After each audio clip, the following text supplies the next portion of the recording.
Salut, je suis Rodrigue Makelele. Encore une fois, je reviens vers vous. Très chère opinion internationale, jeunes Congolais, Africains, et de partout au monde, bien évidemment, pour parler de quelque chose. En fait, il y a une blague qui dit que non, l'impossible n'est pas congolais.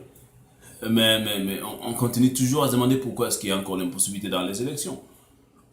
Nous avons beaucoup de problèmes. Nous, en tant que leaders, nous avons beaucoup de problèmes, beaucoup de situations difficiles. Et nous sommes en train de penser comment recadrer l'avenir de notre nation congolais, chers jeunes congolais. Parlons des élections.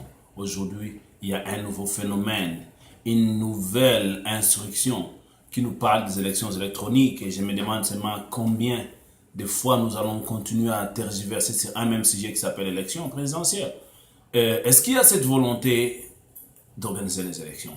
Est-ce que nous sommes obligés de passer par le vote électronique pour avoir un nouveau président?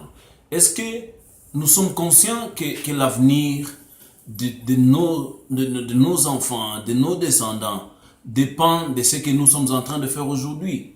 Et si nous avons cette conscience, ce dévouement plutôt, cette capacité de comprendre les choses, nous pouvons nous réorienter dans la mesure de faire du bien à ce peuple, de faire du bien à ces pays, de faire du bien à cette nation, afin que nous ayons une nation forte, un peuple puissant, un avenir radieux pour nos descendants.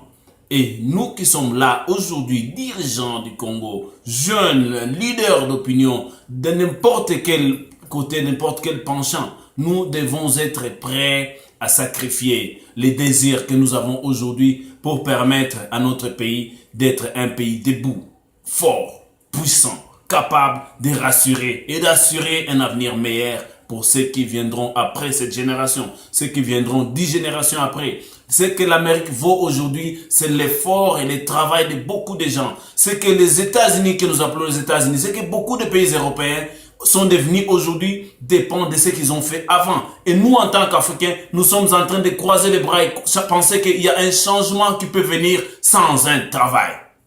Soyons sérieux. Merci.